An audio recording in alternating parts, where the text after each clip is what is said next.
to actually get the information that I've had about how these things are structurally put in place really was an eye opener for me. And during the process, it's been like unlearning so many of those things that I was taught in my community, by my family, and things that you hear, read about, and so you see on television.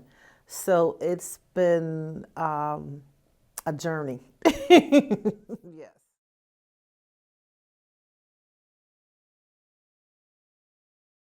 Well, to be honest, I didn't know what to expect. I remember receiving the information from Deanna, my counselor, clarified, and I thought it was a great opportunity because some time ago, I received some information. I think it might have been during the pandemic. It was a training at Women's Way had offered. And I want to say it was for women being reintegrated into society.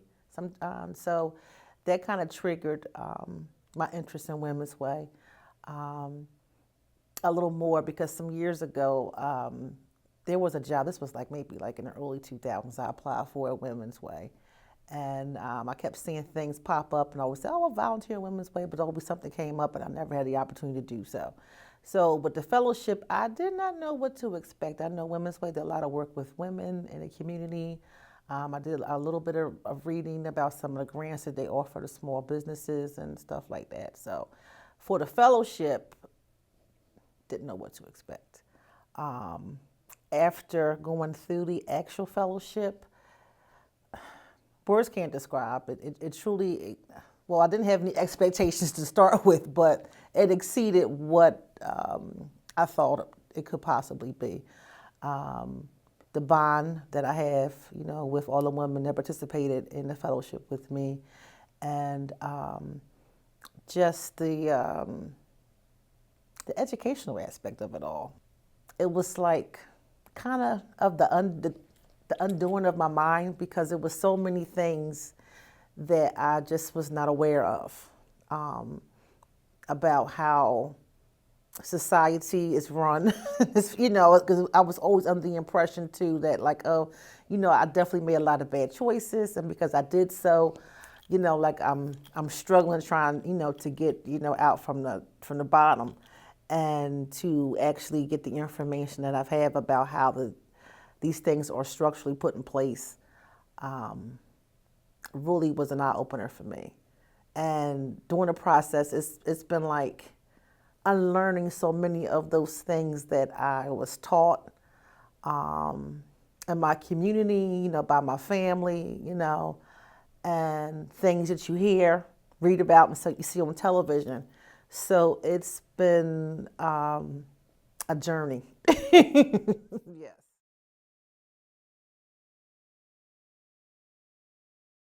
Well, to start with, I would say definitely triggered a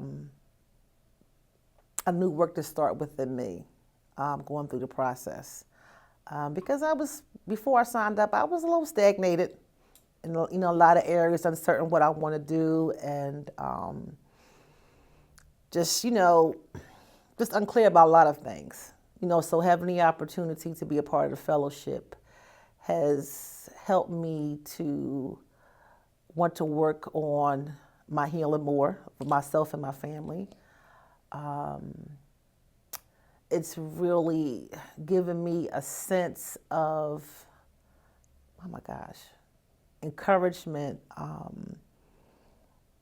and it's okay for me to be who I am. When I got the opportunity to share my story, I wasn't sure if I should share that particular story because I know we were talking about stability, housing stability. And I did have some issues around housing stability. But for some reason, what I share with about dealing with depression and, family trauma, that was the only thing that kept bubbling up that I had to open up and talk about. And I'm glad I did, in the beginning, like after we finished the shoot that day, I felt like so exhausted, and I went home thinking that I overshared, that I did too much, that I wasn't supposed to share those things with anyone. So I know it was healing for me when I let those things go, because I had to let it go.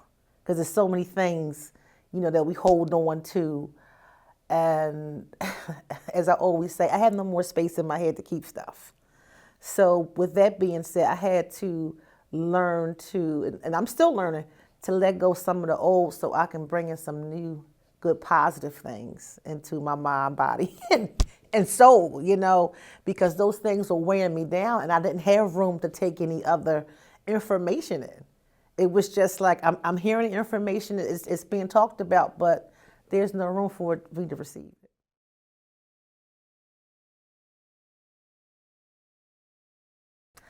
I'm learning not to sweat the small stuff. For such a long time, I would always throw that phrase out, oh, I'm not sweating the small stuff, but I really did, because I was in survival mode all the time. And lots of times easy triggered and didn't even realize until, how do you say it, peeling away the old skin during this process of Women's Way started to help me connect to some of the root causes why I'm so easily triggered, why I'm so upset all the time. I kind of had some ideas, before that, being in therapy and stuff like that, but the fellowship kind of, not going to say kind of, it did. Kind of is not the word I want to say. I guess because being in a room with so many other women who have, shared experiences in so many, areas of trauma, has an disability and so on. And it was, I guess, a kumbaya moment, I would say, for myself, because I started to realize, like, there's other people like me who've gone through similar things, and being able to be in a space where you can share unjudgmental, being unjudged. Did I say that right? Mm-hmm. Okay. Was healthy for me, because I come from a community, like, talking about certain things are just taboo, especially mental health. You're looked at as being crazy. No one wants to be bothered with you sometimes, and finding my way of understanding more who I am, and like I said, making those connections, because I know for myself it gets scary sometimes when you start to shed old skin. And it's like, you know what, I don't think I want to go that far. I'm going to keep it just right there, and I'm going to coast along. But I just started to realize I really wasn't maximizing my potential and my existence being here. So Women's Way have, I believe, helped those things come full circle for me. I guess, like I said, to make those connections and put a framing around everything that I had up in the air. I couldn't actually put a name on it. So for me, actually naming things helps me process better, because I had so many ideas and feelings and emotions out in the open or out in the air, and I just couldn't identify them, But besides, no, this is my diagnosis, and a couple other things, but like, oh, this is the reason, having, like I said, those root causes of just like having a real understanding of why things are the way they are.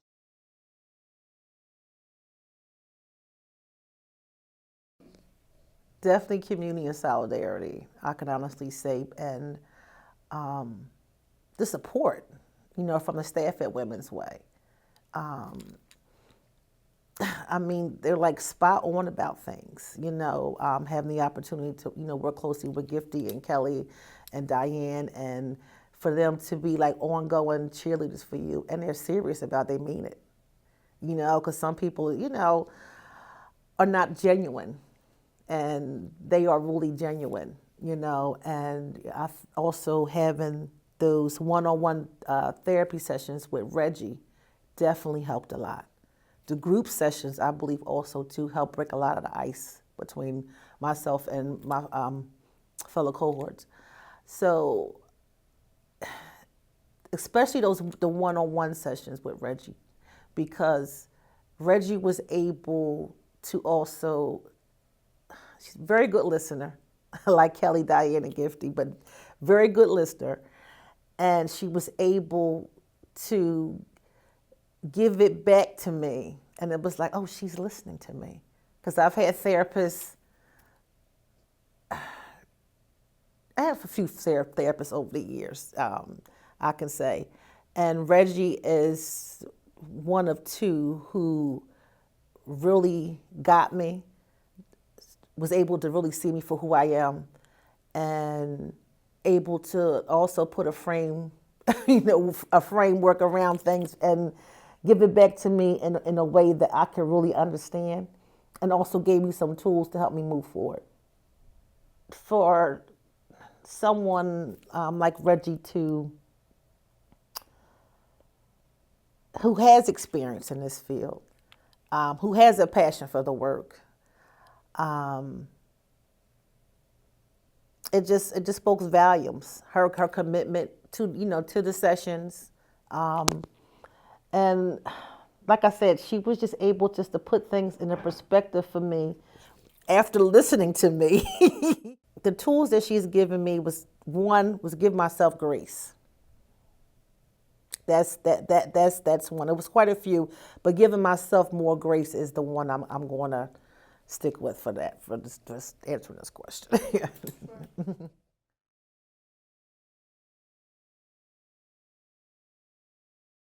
I'm more honest with myself, even when it doesn't feel good. It's like at this point, I guess I've been awakened, so it's like I can't run and hide anymore. I feel like I've come over the bridge somewhat, and it's like, how can you say? I don't know if you would say like the term. I don't know. I'm going to say like, I don't want to say limbo, but it's like you're right in the middle. You're in the middle of. You can't go back. And even though it hurts, because you're growing and having those growing pains, but it's too difficult to go back. And it's almost like, to be honest, don't fit anymore in those shoes. So it's like, okay, I gotta hang in there because I know there's something else ahead. So it's just like I'm just like right in the middle of things right now. I'm in the thick of it, like most of us are, with so many changes going on in our lives with the pandemic and politics and everything else. But personally, it's just like I'm in the middle, and I believe the connections that I made here at Women's Way will definitely help me, get out of that middle place. I can't say I feel stuck, because I don't feel stuck. I just feel like I still have to fight, because a lot of it is within me. And like I said, since I've been awakened and have this new information, it's just like, okay, I want more.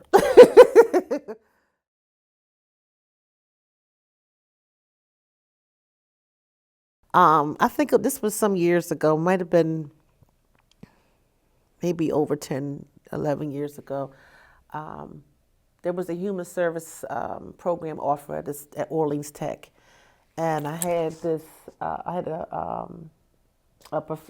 actually a professor from Temple. She taught there. Can't think of her last name, but her first name was Erica. And it was an article about women living in poverty and mental health. And I read the article because it was triggering to me. It was like, okay, I can identify. But of course, I kind of put it down. I didn't pursue to get more information about it. So, being a part of the Gender Wealth Institute, it brought full circle what I read some years ago of how, women living in poverty and how living in poverty definitely triggers mental health. Um, I don't think there's, unless I'm not aware, I don't think it's really talked about that much. About, because it's like, okay, you're living in poverty and, you're overlooked, you know. You, and it's like, especially when you're living in poverty and a woman of color, it's like you just, people don't look at you too, they don't look at you, I'll say that, close enough. And it's just like, oh, they're living over here in squalor, oh, we'll give them the bare minimum. And the whole time I didn't, of course, didn't understand about this is why, not only because of some trauma or whatever that happened in my life, but living in poverty, struggling, depending on the system. And, sometimes the system, it's not really that nice to deal with. Um, those things were like built up inside, on top of trauma, on top of grief, or what other, emotions and, feelings I had going on. And Women's Way was able to bring that more full circle for me to understand more about the politics of it all. So it's been more than an aha moment, because now I'm able just to sit down and kind of dig a little deeper with some things with myself, and even with my children. Still chipping away to get some of the root causes. Sometimes I'm able to pick up the root cause a little quicker now because, I've have some more tools in my toolkit, a lot more language and understanding of what the gender wealth gap actually is and how it really not only affects me, but, millions of, women of color, in the United States and other countries as well. I believe that was definitely my full circle moment to understand how that probably intensified some of my depression and anxiety. Feeling I'm not good enough. Like you say, dealing with certain systems. They treat you as so. That you're less than. Even experiences going to some of the healthcare systems. It's like you're not the expert of you, and I know I'm the expert of me, no matter how much education I have or not, or if I live in poverty or not. I know I'm an expert on me, But the system will tell you something totally different, like, oh, you don't know any better. There was a time that I would go to my healthcare provider some time ago before I really got one. Two. I'm 47 years old. I can honestly say in my adult life, I've experienced two healthcare providers that I really connected with, that understood me, that saw me. I didn't always understand because of the medical terminology and stuff, how to respond, or I didn't feel comfortable asking questions because I thought they would be dumb questions. But when I'm able to sit back and now, after going through the institute, I'm able to see like, oh, they didn't think much of me. That's why they said the things that they said to me. And especially when I was able to go to another provider and get a second opinion. So it's definitely, like I said again, connecting the dots with so many things that have been so, like I said before, just been, I guess, lost in space, my thoughts, because I didn't know what to do with them. So I think I'm not going to say think, I know moving forward with this information, like I said, I know I have to do better. Yeah, and I have my good days and I have my bad days like most people do. But the camaraderie, forgive me, I would, the relationships that I was able to build with some I'm closer with than others, but it's I don't even know like words can't describe. It's just like it's like an amazing experience, and I'm just so happy that have been able to be involved with Women's Way, the Gender Wealth Institute, because to be honest, I don't know kind of where I would be now if I didn't have this kind of life changing experience. I'm sure it would have been something else, but I don't think it's dynamic as Women's Way. Toot toot.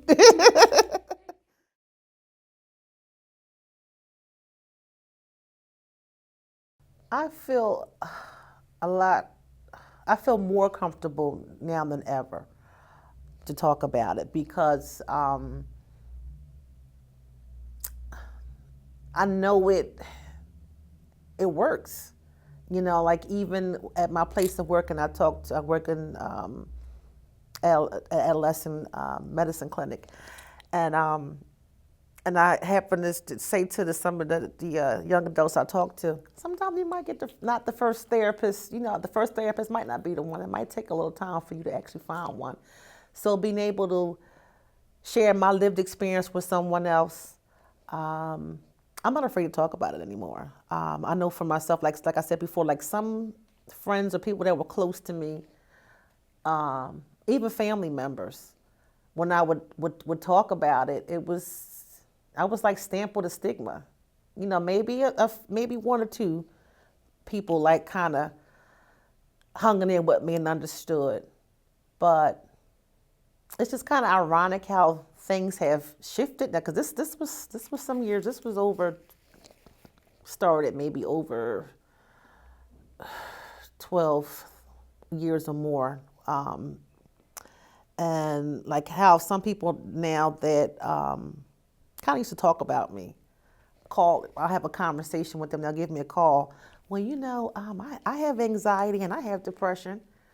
And I'm like, and I'm in the back of my mind, I'm like, I think I need to talk to someone. I'm like, you like were hanging me out on the clothes on a dry. Like talking about me so bad some years ago, and you understand now that you can therapy wouldn't hurt you.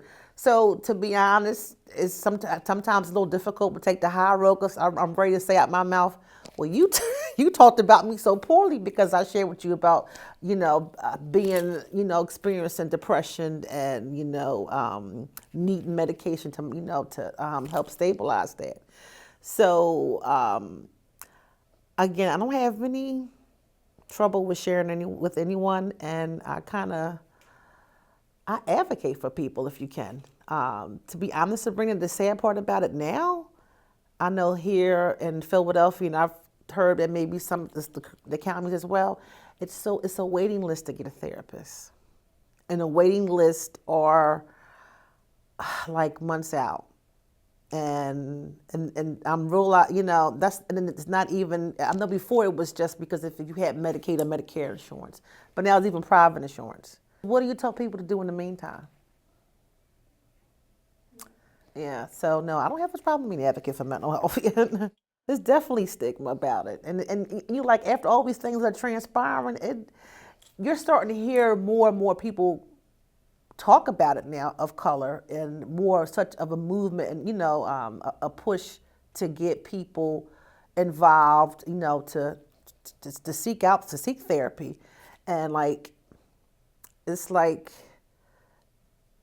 even if I take a look, just on a job search, because sometimes I'm always looking. I'm currently employed like my employer, but I'm always looking to see what's out there. There are so many positions where they need people with lived experience to reach out to people with mental health and of course, substance abuse disorder. It's like a real, because they know people that have lived experience or someone's actually going through it, or sometimes the best, the best helpers, in my opinion. Yeah. Right now, I work as a community health worker at a medical institution, health institution, and I enjoy the work, but since the world has changed tremendously, it's become a lot harder. So I'm trying to figure out what my next move would be, and how I would, attain my next goal. I'm definitely interested in policy. because at this point of like being the social service provider, it's like I'm stuck between a rock and a hard place, with the patient or the participant, and it's me and it's the system. So it's just like right now I feel like I'm just, patching a wound, putting a Band-Aid on it, and I'm starting not to feel as effective. I believe I do a good job when I'm engaging with people because I talk to people. Just I'm not always professional. It's like, hey, how you doing? I'm not always, because I'm just not that kind of person to be stuffy. But I just been kind of at this for such a long time that I don't feel like I'm making enough headway and making a change. So at some point, I would like to kind of learn how to, because I've been advocating, but I want to kind of be able to have more hands on how some policy is made and decisions are made, for us in our communities.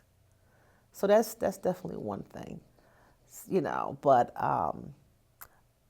learning to have more of a balance in life is something I'm definitely working on, as most of us are.